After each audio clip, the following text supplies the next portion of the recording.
What do you need? No, I don't want tomorrow is my physics exam. Please teach me physics. I cannot help. I don't know physics. So the generosity is one way of helping, but it does not allow you to help others perfectly. We need wisdom. We need wisdom. I'm very happy, so you also be happy. Come with me. Right? It doesn't happen. So tell me, we need power. Power like what? You need to have the strength. You need the strength. I have the strength, but I don't know physics.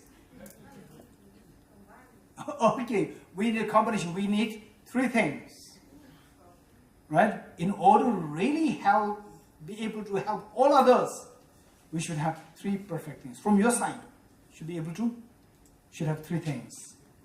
Okay, imagine, say, after 1 week you have your physics exam. After 1 week you have your physics exam, right? Physics exam, and then say you remember. Now you become so anxious, so anxiety, so nervous that after 1 week I have my physics exam, I may fail. But you remember 1 month ago your father told you something, that my daughter, my son, you study well, and I'm always there to help you, right? And you remember that. Then you go to your father. Please, Dad, help me. My physics exam is after 1 week. And the father said, oh, I'm very sorry. When I was in school, I always failed in physics. So the father cannot help you. Why your father cannot help you? Because he's lacking knowledge. If you really want to help others perfectly, you must be perfected in your knowledge. What you're going to help with, you must be perfect. One. Now your father says, don't worry, our next door neighbor is a great physicist. Great physicist. You go there, you knock at the door, and what is the Israeli money? Shekel. Okay, then you knock at the door, and the physics professor, he came out. Oh, what do you want? My girl, my son, what do you want? He said, oh, please teach me physics. My exam is approaching. Okay, 2,000 shekels per hour. Impossible, right? Impossible. So then you come home, even the great physicist cannot help you. What is he lacking? Is he lacking knowledge? No, he's lacking what? He's lacking? Huh? Compassion. He lacks love. He doesn't love you, right? He will not say the same thing to his own son or his daughter. But he tells you, because he doesn't love you as much as he loves his own children. So therefore, even he cannot help you because he is lacking love. If you really want to help others perfectly, you must be perfected in love. Now, you come crying to your father and father says, hey, why? He's asking for 2,000 shekels per hour. Then don't worry. Your mother, although she's not a physicist, but she's a topper. She was a topper in physics when she was in school. Then your mother will come this evening at 4 o'clock, right? And your mother comes, and you jump into the mother's lap, and mother says, please don't come close by me, I have a stomach problem. Because she must have been to a conference, she ate a stale food, now she has a loose motion, right? Please don't come close to me. She has love, she has knowledge, but what is she deprived of? Power. She doesn't have the power. So if somebody really wants to help others, you must be perfected in power also. So with power, perfect love, perfect knowledge, and perfect power, then you are in the capacity to benefit all sentient beings. So this will happen if your mind can flow freely without obstruction to all directions out of light, the light of the wisdom. The light of the wisdom flows freely, right? The light is like the wisdom, this light. And this light can be obstructed by a vase, by a container. Smash the container, this light of the wisdom, let it flow freely. How does it flow freely? Out of love and affection. So this love and affection makes the wisdom, the light, free-flowly. And this light, what is the purpose of the light? What is the purpose of the light? To remove the darkness. So this light will remove the darkness, and with compassion, this light flows freely in all 10 directions. So when that happens, you are endowed with perfect love, perfect knowledge or the wisdom, and perfect power. Nothing can obstruct you from benefiting sentient beings. Okay, with this, yes dear. Any question? All the story you said, maybe this is not what the boy needed. So the Buddha is omniscient. He would know, even if a very old Buddha doesn't have power. Who? Who doesn't have power, but he has omniscience. He knows exactly. Who? No, If there is a Buddha if the Buddha, who has perfect love and perfect knowledge, but without the power, because he is omniscient, maybe it's better for him to fail in the physics exam because it will lessen his ego, and maybe it will be better for him. A Buddha knows. You didn't come. Okay. You didn't So come now, omniscience. I think what you are talking about here is, say, whether or not to teach the physics is more helpful to the child, or not to teach physics to the other child, right? That the omniscient one knows, right? So as an omniscient person, you may not even teach the boy. So these are all different questions, right? Say, I agree with you, but what I'm saying is that, say, if the best situation is that the child should pass the exam, if there's a best situation, then for the other person to help the child the best, the person should have these three qualities. Yes or no? Otherwise, you can go into details of what, if this boy fails in the physics and then he dropped the school, then he eventually go into computers. Eventually, he may become a CEO of the Facebook. Right? Then he become a billionaire. Whereas if he passed in physics, he will never become CEO. He's just going to a corporate technical boy, earning just 1,000 shekel per month. Right? We never know.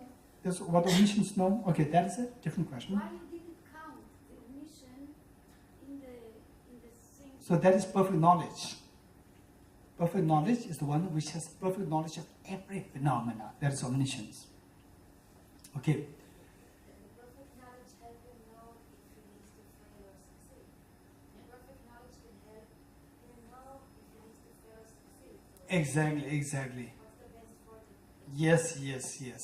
So with the perfect knowledge, one knows which situation will help other person, the best way, whether by the boy getting failed and being helped the most, or getting past and helped the most, that the perfect knowledge will help. Good?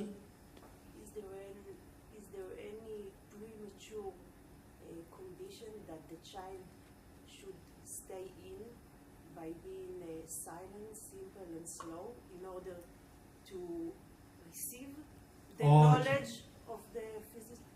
Okay. It's supposed to be the first condition of the child. Okay, let me paraphrase your question for others can hear. Did you all hear the question? No. The question is, sometimes, is it true that it may be better for the child at one point to be silent, slow, and what did you say? Simple, right? So in long run, it could be better for the child? Is this your question? No. Or what is your question? Is it the first condition in order that the child will have those 3S, so he can receive the knowledge? Okay, with these three conditions, then the child can receive the maximum knowledge? Yeah. This is your question. Okay, not necessary though. Say, someone who is very slow, a child who is very slow, and a child who learns so fast, too. And if you teach quantum physics in 1 hour, the second child, the child who learns fast, he will pick up very fast, and the first child will never learn anything, right? So, but one benefit may not be truly benefit, but what I would say is that in some cases, say a slow learner, once they learn, what they learn becomes very stable. Once they learn because they put so much effort. With so much effort, what they learn is so well ingrained. Whereas what the intelligent children, or the children, what they learn, the analogy given like the fire on the grass. Fire on the grass from distance is like a wildfire. You go there, fire's finished, nothing is left there. So this is how the fast learners, they learn so fast, they forget so quickly. Slow learners, they learn it slowly. What they learn, it becomes so well ingrained that it remained with them for long. Yeah. Okay. If not, no questions, then we'll go to the next. I didn't understand. Yes. What do you mean by power? Okay, this is a good question. Power meaning, say,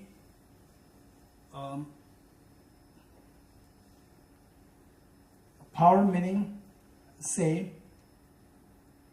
I'm meeting with you here, right? And you are here. For my sake, you are here, right? And then there's another person who also requires your help in America. Simultaneously, person, say your daughter in America is desperately in need of your help at this same time, right? Because you are here, you don't have the power to help her simultaneously here. The ability to help two things simultaneously in two different times, in two different places, two different people, right? So we should have the ability to help everyone simultaneously. That is a power.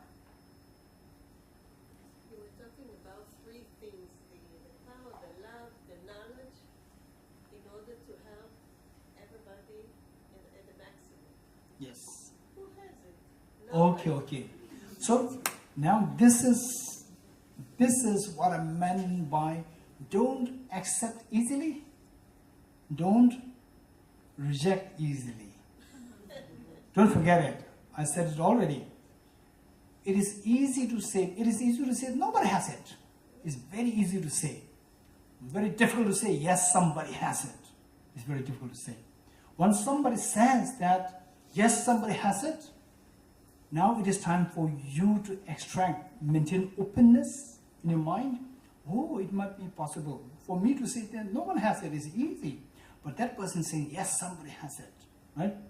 Then your question is, go there and ask the person, how can you say that somebody has it? This is a question. You have to ask a question. And that person might say that, yes, I read a book, and the book says that there's someone who has it. This is just rubbish. Forget that person. Whereas there could be another person who would logically explain to you how that is possible. That is treasure. That is a treasure. It's so precious. To say yes is difficult. To say no is easy. So therefore, don't be complacent simply by being able to say, no, who has it? Right? So our job is to listen to someone who can say that yes, it is possible. And amongst the people who say yes, it is possible, there are two. One who says something rubbish, and the other who says something precious. This is how should be our approach. Okay, so if you really want to know this, come to the 3-day Wisdom of Emptiness retreat in Kibbutz Bodhicitta. Come there. If you really want to know that. Because that is the... Why Bodhicitta? Because that is this is the Kibbutz where we first had a Bodhicitta retreat. Wise. Why?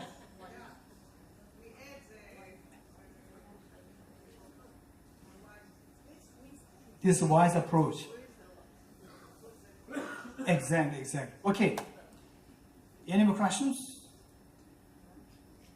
Okay, now, so this... So what comes first? Which one? You said we did 3 things. Okay, which of 3 things comes first? That's a good question. Okay, I need to think. One is perfect love, perfect knowledge, and perfect power. Which of the 3 things come first? In terms of perfection, these 2 are synonymous. Not synonymous, these 2 are simultaneous. In terms of perfection, on the level of perfection, these 3 are simultaneous. Whereas in terms of development, it depends on the individual. Some people go for the compassion first, some people go for the knowledge first, Some people go for the power first. That depends on the individual. Yeah. Profession-wise, simultaneous. Okay. Now, so, okay. So this compassion, what are the three compassions? I will not explain further, I will not go further if we don't have these three compassions on our fingertips. Compassion directed towards the sentient beings, compassion directed towards the mere phenomena. The third one is non-referential compassion. Very good, I'm happy, thank you.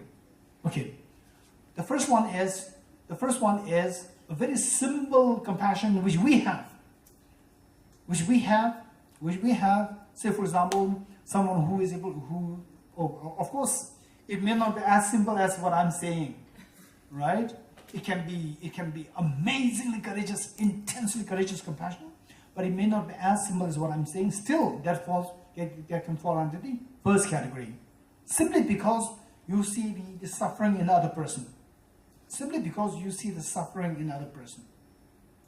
The manifest suffering.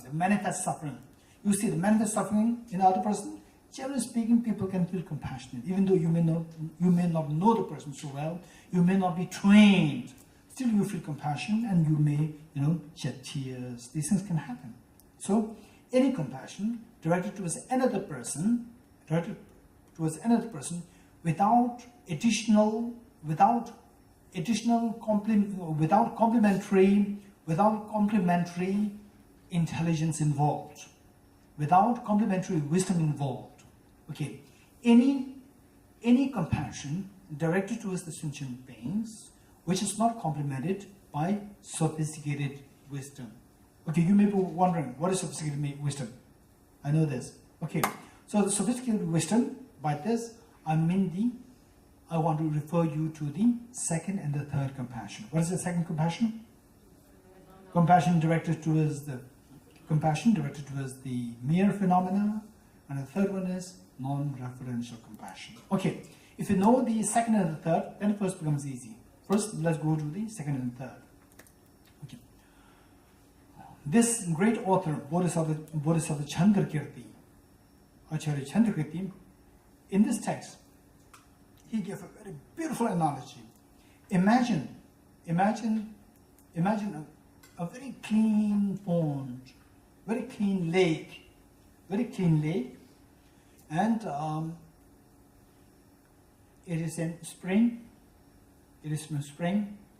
No hailstorm, no wind, very peaceful, very clean weather. And then it was full moon day. What is the meaning of full moon day? What is the meaning of full moon day? Anyone? No clue? Huh? Okay, even I don't know too well. So say that the moon is in full form. The moon is in the full form. So whether that corresponds to the earth in the middle, sun, and that I have no clue. Okay, let's say the moon takes the full form. It is not the crescent moon. It is not the crescent moon. It takes the full form, right? This is known as the full moon day. Say full moon day, and it is night. It is night, meaning, yeah, it is night. It is night. And very clean lake. What do you see? You will see the reflection of the moon there. You will see the reflection of the moon there. And there's a very light breeze. There's a very light breeze there, because of which the surface of the water is shimmering like this. It is not too violent. It is not too violent, because of which the moon reflection is not disrupted. Moon reflection is there. You can see the moon reflection, but it is a little moving, shimmering there on the surface. You're getting it? Okay. So from this, you see that this moon, on the one hand, reflection of the moon, on the one hand, it is constantly moving, constantly fluctuating, moving. Yes, no? This connotes impermanence. The moon there, the reflection of the moon symbolizes all the sentient beings who are suffering. The reflection moon symbolizes all the beings who are suffering. And the reflection of the moon is shimmering. It is moving. That symbolizes all beings who are suffering. They are impermanent by nature. They're impermanent. Shimmering, changing, impermanent. And then this reflection of the moon, did you hear the story of 500 monkeys who drowned to save the moon? No, you have not heard the story? Oh, poor guys.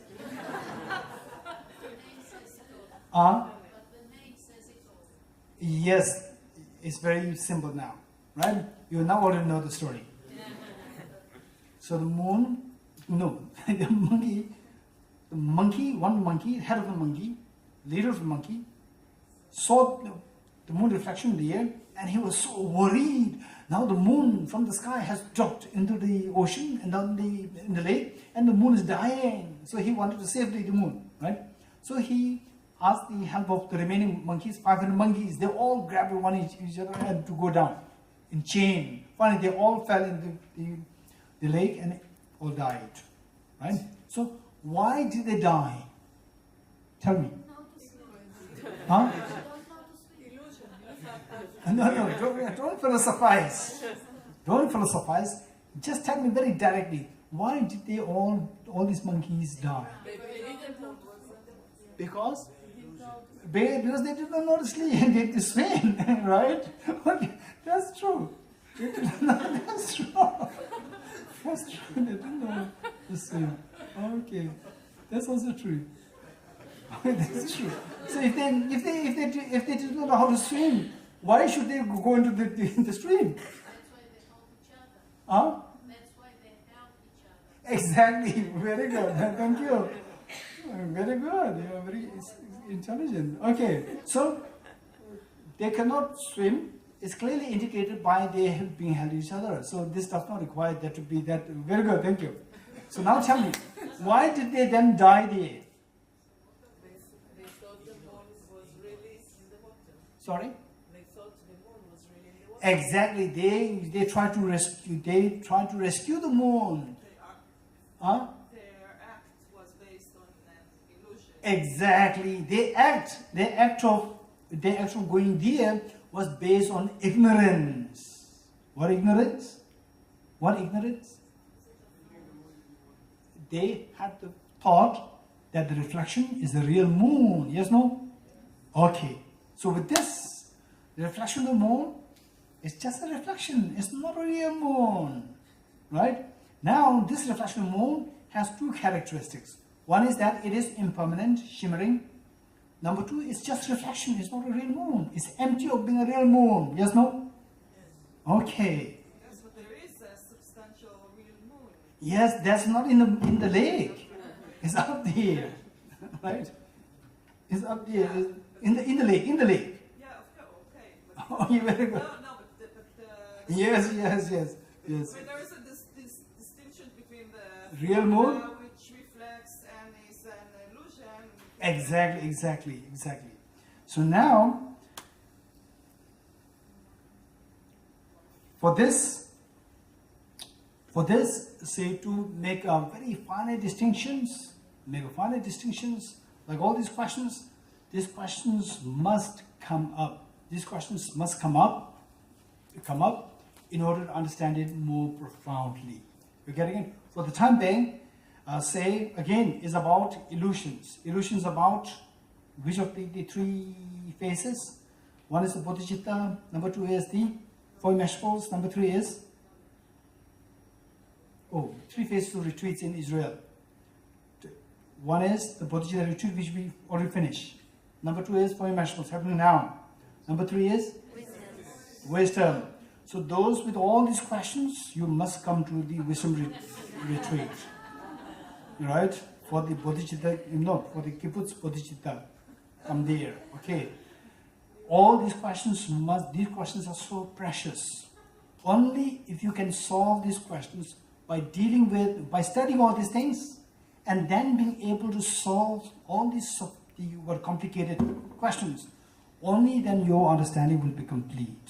Otherwise, will remain incomplete. Okay. So now with this analogy is given on this basis of the how many compassion that I was talking about? Three. Of the three compassions, the second and the third, they are related to seeing the reflection of the moon as shimmering, seeing the reflection of the moon as empty of being a real moon. Tea break. Tea break.